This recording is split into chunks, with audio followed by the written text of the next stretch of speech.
Hello friends, मैं हूं अमित पालित और वॉर अपडेट के साथ एक बार फिर से आपके साथ मैं जुड़ा हूं। आज हम आपको बताएंगे कि आखिरकार ऐसा क्या हुआ कि युद्ध विराम आईसीयू में भर्ती हो गया है।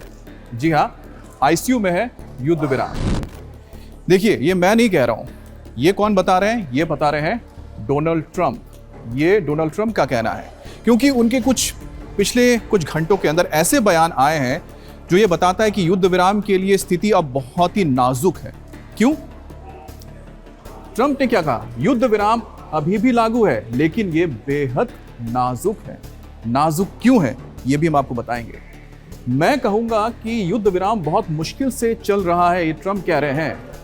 तो ये दो जो इनके स्टेटमेंट्स आए हैं डोनाल्ड ट्रंप के, ये ऐसे वक्त में आए हैं जब लोगों को उम्मीद थी कि शायद जो लंबी ये सीज फायर को हम देख पा रहे हैं, एक लंबा सीज फायर लागू है, इसके बाद शांति वार्ता हो जाएगी, डील हो जाएगी। लेकिन तभी आप देख रहे हैं कि इतना बड़ा एक स्टेटमेंट आ जाता है डोनाल्ड ट्रंप के पास से। लेकिन डोनाल्ड ट्रंप ऐसा क्यों कह रहे हैं कि नाजुक है और बहुत मुश्किल से चल रहा है, या फिर यूं कहें कि लाइफ सपोर्ट पे चला गया युद्ध विराम? उसकी वजह है डील का ना हो पाना। किस डील का? जो लगातार अमेरिका चाह रहा है कि ईरान मान जाए। अब इसमें देखिए, मुख्य तो सिर्फ दो पॉइंट है। एक है न्यूक्लियर और दूसरा है स्ट्रेट ऑफ हॉर्मुज। अमेरिका चाहता है कि किसी भी हालत में हॉर्मुज को खोला जाए और उसकी स्थिति 28 फरवरी से पहले वाली हो जाए, यानी कि जहां से नॉर्मल आवाजाही, नॉर्मल ट्रैफिक शुरू हो जाए, जहाजों का आना जाना। दूसरा है न्यूक्लियर प्रोग्राम को ईरान पूरी तरह से बंद करेगा और एनरिच यूरेनियम वो अमेरिका को सौंप देगा। दूसरी तरफ ईरान को जो प्रपोजल दिया गया है, तो ईरान क्या कह रहा है? ईरान का कहना है कि हम चाहते हैं कि स्टेट ऑफ हॉर्मुज अब 28 फरवरी से पहले जैसे नहीं रहेगा, यहां हमारा आधिपत्य होगा। दूसरा है कि हम अपना न्यूक्लियर प्रोग्राम बंद नहीं करेंगे और ना ही हम अमेरिका को एनरिच यूरेनियम सौंपेंगे। अब सोचिए कि ऐसे में एक गतिरोध पैदा हो गया है, और ये गतिरोध है जिसने डोनाल्ड ट्रंप को, जी हां, जिसने डोनाल्ड ट्रंप को फ्रस्ट्रेट कर दिया है, गुस्से में है।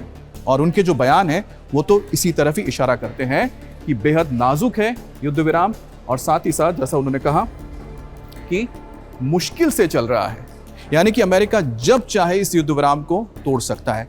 अब देखा जाए तो युद्ध विराम के लगभग 1 महीने से ज़्यादा का वक्त हो चुका है, और इसे जब लागू किया गया था 8 अप्रैल के आसपास ये लागू हुआ था। उसके बाद एक बार फिर से एक्सटेंशन भी हुआ, लेकिन उसके बाद भी कुछ ऐसे हालात बने कि जब ऐसा लगा कि शायद युद्ध विराम टूट जाएगा, एक बार फिर से जंग शुरू हो जाएगी। लेकिन इस वक्त मुझे लगता है कि ऐसा हम मुकाम पे पहुंच चुके हैं जहां पर हो सकता है कि युद्ध विराम कभी भी टूट जाए। जो सांसें चल रही है, चंद सांसें इस युद्ध विराम की आईसीयू की वजह से वो टूट जाए। उसके पीछे एक वजह है कि डोनाल्ड ट्रंप को लगता है कि उनकी जो चीन यात्रा है उसमें से कुछ सकारात्मक निकल सकता है, जो 14 और 15 तारीख के बीच ही होने जा रही है। लेकिन उसके लिए थोड़ा इंतजार करना पड़ेगा, और वाकई में अभी तो आईसीयू में रखा हुआ है। इसके बाद देखिए, डोनाल्ड ट्रंप के कुछ और ऐसे बयान आ रहे हैं जो बताता है कि उनकी जो आप कह सकते हैं कि जो पेशेंस है वो जवाब दे रहा है।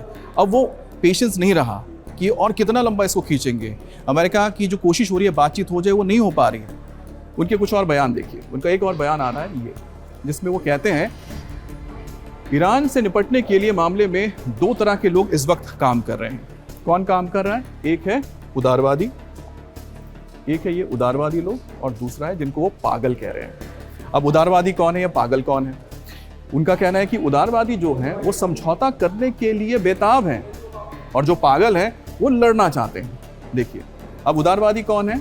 वो है सिविल गवर्नमेंट, और जो ये पागलपन है वो है IRGC। अब सिविल गवर्नमेंट के बारे में बताते हैं, जैसे अब्बास आरागाची जो इस वक्त विदेश मंत्री हैं, मसूद पेजिशकियन राष्ट्रपति हैं, और उसी तरह से मोहम्मद बागेर जो असेंबली के, संसद के स्पीकर हैं, जो अब्बास आरागाची के साथ जो वार्ता हुई थी डोनाल्ड अमेरिका की, उसमें वो शामिल थे।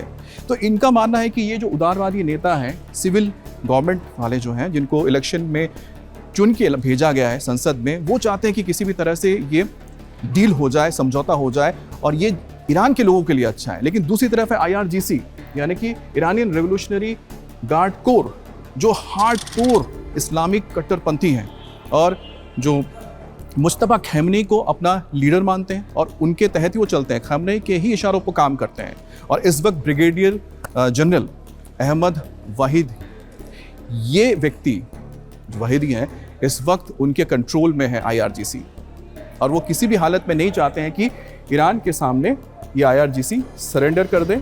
और इसकी वजह यही है कि डोनाल्ड ट्रंप को कहना पड़ रहा है कि जो उदारवादी हैं वो तो चाहते हैं कि किसी भी हालत में ये समझौता हो जाए, लेकिन जो ये पागल है, जिनको पागल बता रहे हैं IRGC, जो युद्ध चाहते हैं, वो इस युद्ध को आगे नहीं बढ़ाना चाहते हैं। अब जैसा बता रहे हैं कि युद्ध विराम को हुए लगभग 1 महीना हो चुका है। 23 अप्रैल को राष्ट्रपति ट्रंप ने इस युद्ध विराम को एक बार फिर से जीवन दान दिया था, बढ़ा दिया था, क्योंकि उस वक्त बातचीत हो रही थी 11 तारीख को। देखिए 11 तारीख का मेंशन करना बहुत ज़रूरी है यहाँ पर, 11 तारीख बहुत महत्वपूर्ण है।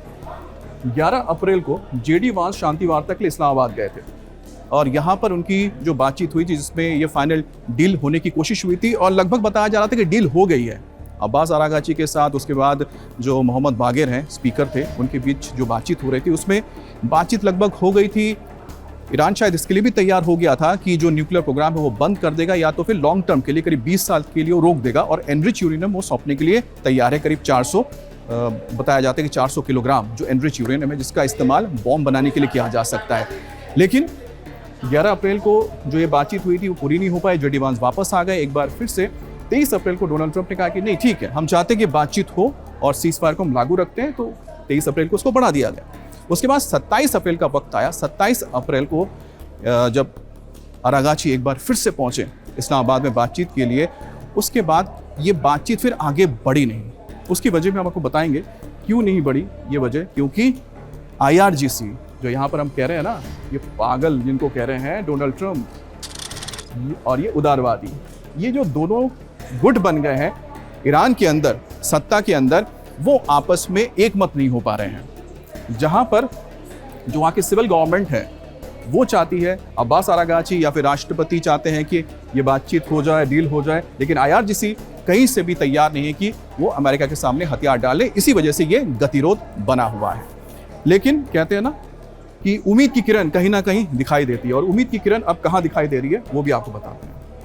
उम्मीद की किरण भारत है। जी हाँ, भारत अब शांति का पथ दिखाने जा रहा है। आप सोच रहे हैं कैसे भारत यहाँ पर शांति का पथ दिखाएगा, क्योंकि एक बहुत महत्वपूर्ण बैठक होने जा रही है। वो है 14 और 15 मई को ब्रिक्स बैठक हो रही है, और दिल्ली में इसकी मेज़बानी, यानी दिल्ली, भारत इसका मेज़बानी कर रहा है। दिल्ली में बैठक होगी जहाँ पर ब्रिक्स के विदेश मंत्री इसमें शामिल होंगे। जितने भी सदस्य देश हैं ये सब इसमें शामिल होंगे। अब इसमें जैसे कि ब्राज़ील है, Russia, India, China, south Africa है, उसके अलावा ईरान भी है, सऊदी अरेबिया भी है, इथियोपिया भी है, UAE भी है, इजिप्ट भी है। तो कुल मिलाकर करीब अभी 11 जो सदस्य देश हैं उसके विदेश मंत्री इसमें शामिल होंगे। और ये पहला मौका होगा जब भारत के भी विदेश मंत्री ईरान के विदेश मंत्री के साथ आमने सामने बैठकर बातचीत करेंगे।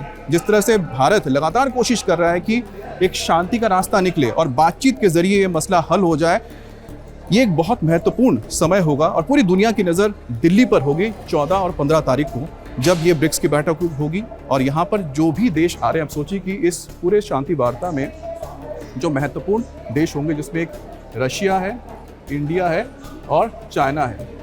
तो ये जो रिक ये जो देश है, ये 3 देश है, रशिया, इंडिया और चाइना, इस हालात को बदलने में काफ़ी मदद कर सकते हैं। वो क्यों, बताते हैं आपको। अब आरागाची की जो उपस्थिति महत्वपूर्ण इस लिहाज से भी हो जाती है क्योंकि सऊदी अरब और मिस्र के विदेश मंत्री भी यहाँ पर आ सकते हैं। अब इनका क्या महत्व है, क्योंकि जो सऊदी अरब है, मिस्र और सऊदी अरब इस वक्त अमेरिका और ईरान के बीच जो वार्ता हो रही है उसको और बेहतर या फिर कह सकते हैं कि सुविधाजनक बनाने के लिए मदद कर रहे हैं। किस तरह से मदद कर रहे हैं, देखिए यहाँ पर मिस्र और सऊदी ये दोनों ही अमेरिका के एलाई हैं। पाकिस्तान से पहले सऊदी अरब की कोशिश थी कि मिडिल ईस्ट में शांति हो जाए, उसके लिए लगातार वो कोशिश कर रहे थे।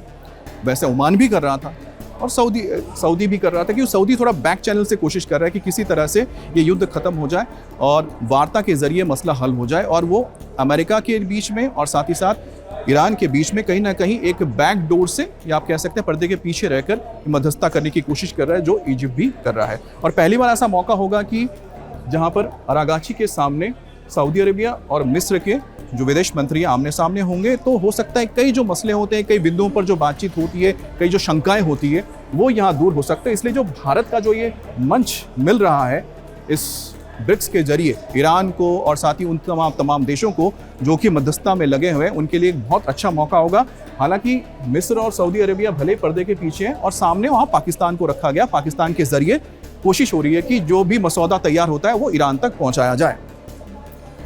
अब जैसा हम आपको बता रहे हैं कि भारत में जब मौका रहेगा, तो इस बीच आपको समझना होगा कि जो अब्बास अरागाची है, जो ईरान के जो प्रतिनिधि है, विदेश मंत्री है, पिछले कुछ दिनों में उन्होंने कई सारे दौरे किए। ये जब दौरा आप देखेंगे तो मैं एक बार फिर से आपको लिए चलूंगा भारत के उस ब्रिक्स सम्मेलन की ओर, जहां पर ये जो पहले, यानी कि इस सम्मेलन से पहले जो इनके दौरे हुए हैं वो कितने महत्वपूर्ण थे।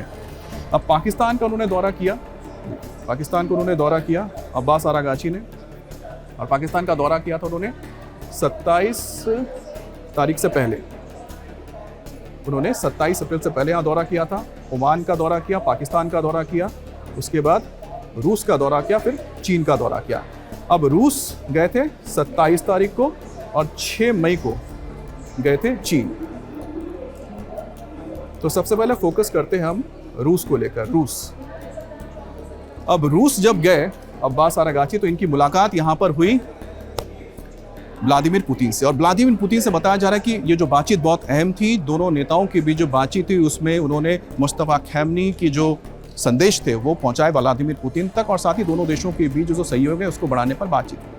जहां पर बताया जाता है कि रशिया की ओर से भी कोशिश की गई है कि रशिया ने कहा है कि अगर ईरान चाहता है तो वो अमेरिका और ईरान के बीच में मध्यस्थता कर सकता है, और अगर चाहे, ये मैसेज उन्होंने, यानी कि व्लादिमीर पुतिन ने ये मैसेज डोनाल्ड ट्रंप तक भी पहुंचाया, ईरान को भी पहुंचाया कि जो एनरिच यूरेनियम है, जो 400 केजी का रखा हुआ है, उसको रशिया अपने पास रखने के लिए तैयार है अगर ये दोनों मुल्क तैयार हो जाएं। तो एक बहुत अच्छा ऑप्शन उन्होंने पहले ही दे के रखा है। अब हो सकता है कि जब भी आगे आमने सामने बातचीत होगी, ये भी एक पॉइंट रहेगा। दूसरी चीज़ है, इनकी मुलाकात फिर हुई चीन में इनकी मुलाकात वैंग यी से हुई। अब वैंग यी के साथ जो मुलाकात हुई है और चीन के जो दूसरे नेताओं के साथ बातचीत हुई है, उसमें चीन ने कहा है कि वो चाहता है कि स्ट्रेट ऑफ हॉर्मुज को खोला जाए और वहाँ से जो टैंकर्स की आवाजाही है वो एक बार फिर से सुचारू हो जाए, ताकि तेल की जो कीमतें बढ़ी हैं, तेल को लेकर जो पूरे दुनिया में हाहाकार मचा है, खासतौर पे चीन के अंदर जो हाहाकार मचा हुआ है, वो कम हो जाए और एक बार फिर से जो इकोनॉमी पे ऊपर जो एक असर आ रहा है, जो दबाव आ रहा है, वो कम हो जाए। तो जैसा कि आप देख रहे हैं कि यहाँ पर दो ऐसे मुल्क हैं जहाँ पर अब्बास अरागाची ने दौरा किया है 27 अप्रैल को, फिर 6 मई को। वो सभी देश के नुमाइंदे, इन सभी देश के नुमाइंदे कहाँ होंगे? ये देश के नुमाइंदे होंगे ब्रिक्स सम्मेलन में। कहाँ में? दिल्ली में। तो दिल्ली में ये मुलाकात होगी और उस दौरान ये माना जा रहा है कि रशिया, चीन और भारत की कोशिश होगी कि किसी तरह से ईरान को ये समझाया जाए कि वो समझौता करे, स्ट्रेट ऑफ हॉर्मुज को खोले, ताकि भारत के भी जो करीब 40 से 50 टैंकर्स फंसे हुए बाहर निकले और जो बाकी दुनिया के तमाम देश हैं उनके भी करीब 1600 जो टैंकर्स यहाँ फंसे हुए, 2000 के करीब जो टैंकर्स फंसे हुए हैं, तो खुलकर आ जाए।